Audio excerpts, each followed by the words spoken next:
नमस्कार मंडळी, स्टार प्रवाहावरील लग्नानंतर होईलच प्रेम या मालिकेचा नुकताच एक प्रोमो आपल्या समोर आलेला आहे आणि या प्रोमोमध्ये आपल्याला असं पाहायला मिळणार आहे की नंदिनी, पार्थ, काव्या, जीवा हे सगळेजण नाश्त्यासाठी बसलेले असतात।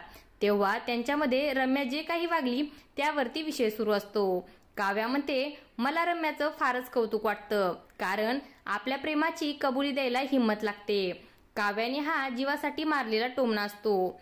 काव्याचं बोलणं ऐकून जीवा सुद्धा तिला टोमणा मारत असतो। आपल्या प्रेमाची वाट बघायला सुद्धा हिम्मत लागते।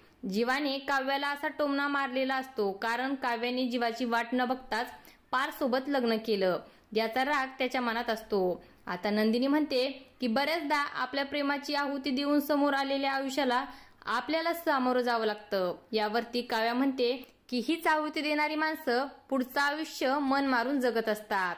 काव्याच्या बोलण्यावरती नंदिनी, पार्थ व जीवा तिच्याकडे पाहू लागतात। तेव्हा आता काव्या जीवाकडे बघत म्हणते, आता गप्प का झालंय, पटतंय ना माझं बोलणं, असं म्हटल्यानंतर पार्थ हा काव्याकडे बघू लागतो। आता पार्थला काव्यावर संशय आलेला असतो। आता मालिकेत खुलासा होणार का जीवा आणि काव्याच्या नात्याचा, हे पाहणं खूपच रंजक ठरणार आहे।